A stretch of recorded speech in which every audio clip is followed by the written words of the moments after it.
ரமேஷ் பிரேதன் அவருடைய அந்த காணொளியை நான் பார்த்துருந்தேன். தமிழில் நான் வந்து சிறுகதைகளை வந்து படித்ததே இல்லை, மிக மிக குறைவு.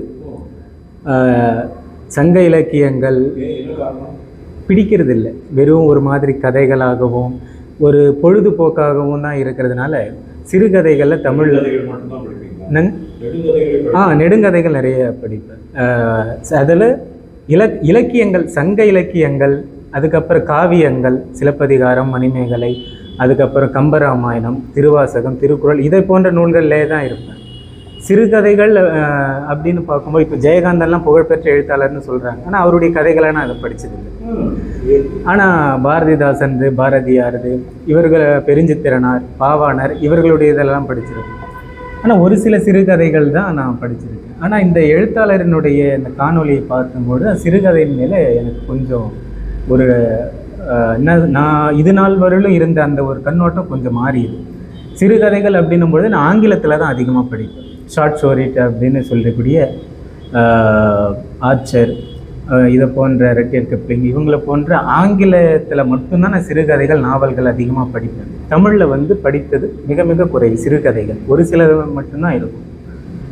அப்படி இந்த ஒரு புதுமையான இது நாவலாக இருக்கே, இது அருகன்மேடு, இது என்ன அப்படின்றது எனக்கு முழுமையாக ஒன்றும் விளங்குது. ஆனால் அவரோட அந்த காணொலி, அந்த லிங்க் அனுப்பிச்சதுக்கப்புறம் அதை போய் பார்த்து அந்த எழுத்தாளர்களுடைய அந்த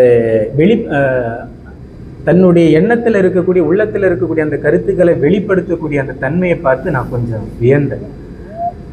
நாம் வந்து பேசுவதற்கு தயங்கக்கூடிய சில விஷயங்கள் வந்து எப்படி ஒரு புதுமையான, அதாவது புதுமையான கண்ணோட்டன்றதை விட ஒரு பொதுமையான கண்ணோட்டம், பொது மையமான கண்ணோட்டம்னு அதை சொல்லலாம். ஏன் அப்படின்னா, ஒரு ஆண் அதை கேட்டாலும் வந்து முகம் சுளிப்பதோ அல்லது அருவருப்பதோ அல்லது புறம் தள்ளுவதாகவும் இருக்காது.